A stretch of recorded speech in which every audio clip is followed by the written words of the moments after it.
I've noticed that whenever I go and work with a company, process is the one fundamental piece that seems to be always missing for some reason. And this is why I know that it's true. I will email a publisher, Mark, and say, in preparation for me coming on site to work with you, could you please email over to me your editorial process and then also your sales process? And I'll hear a couple of things. Well, give me an hour and I'll send that to you, which means it doesn't exist. Or they'll send something over and it is not even at all what I was thinking about. So here's the example that I could give you. Automobile manufacturers have an assembly line process, and everyone thinks that's just for productivity and just for profit. Well, actually what it's all about is also quality control.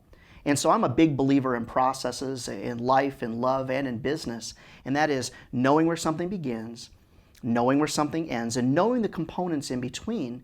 Because if we're working together, if you don't have a process, I can't identify where you're off. It's sort of like if an automobile rolls off the end of an assembly line and the front wheel is wiggling. They can say, okay, we know that station 25 is where that wheel would have been tightened at. And so the reason that applies to editorial and it applies to sales, which are the two fundamental pieces of our business, is that we need to have a beginning, sort of a middle, and an end, and we need to know the components in between.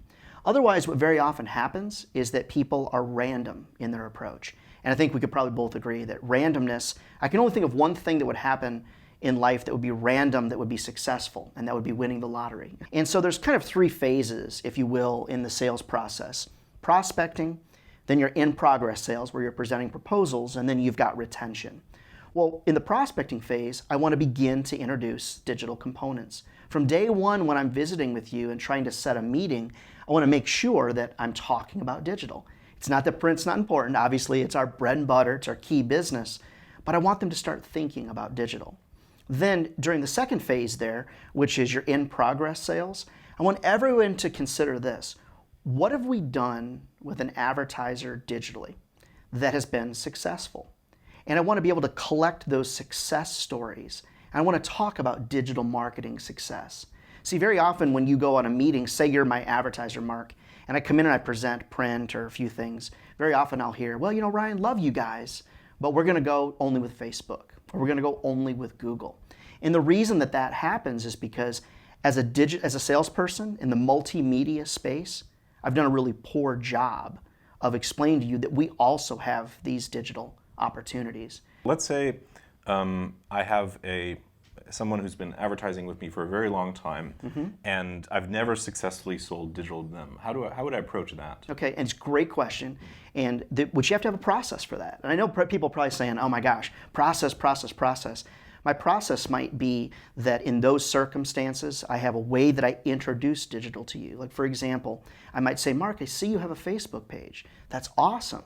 We also have a Facebook page, and we can drive people over to like your page. We see it very frequently that advertisers' websites are hardly showing up in search results anymore because they haven't kept up with the technology, right. and that's actually an area where publishing and media sites tend to score very high. Yeah. So I guess what you're saying is benefit from the traffic that we have, and let that carry over to you and deliver the exposure that you need. Indeed, and it's about being creative, and it's about coming up with common scenarios that business owners need and desire to enhance what they're already doing digitally. If you don't, they're going to say, well, I'm going to leave you to go with Facebook, or I'm going to leave you to go with Google, or I'm going to not do anything with you because I'm spending money on SEO, on search engine optimization. And salespeople, honestly, are just not prepared for what I like to refer to kind of as the digital debate. It's not about statistics. So what you have to do is come to them with ideas. You can't expect an advertiser to figure out the digital media mix, because typically a lot of the advertisers, they can't even hardly run their own business, yet alone being a marketing expert. So I think I have to come to you as an advertiser with relevant ideas of either how you can improve what you're already doing. For example, SEO. You might say, hey, SEO is very important to my business. Awesome. We can do sponsored content or paid content on our website that can help with your SEO. So I think it's very important to come to them with ideas that are relevant and that are very meaningful. And then in the retention phase of sales, which is very important, I think we would all agree that it's easier to keep a client than to find a new one.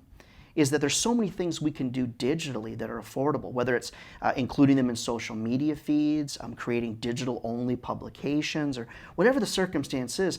We can use digital to, to our advantage. Going back to the video, the previous video that we shot with you, where you showed the pricing grid and you showed a mix of products. That really seems to be the way that things are going, right? I mean, some people might buy only a specific type, but generally Correct. speaking, if you are able to deliver an audience, it doesn't matter whether that reader is in digital or online, they want to reach that audience. Right. And you can help facilitate that, right? Indeed, indeed. And a lot of times people will say, advertisers will say, I'm going with digital because it's cheaper. Digital is only cheaper if your time's worth nothing. What you really have to help your advertisers understand is the multimedia mix. And that's, radio and TV and magazines and social media. There has to be a mix to reach people in multiple ways on multiple days. If you can get your advertisers to understand that as a part of your total sales process, then you're going to have a winning scenario. But if the first thing out of your mouth is print, digital always seems second, and that's really not a winning scenario. Well, this was the last part of this specific series, but we have many more videos with Ryan on the way, where we'll take a look at other aspects of generating revenue online and things you should know to be more successful.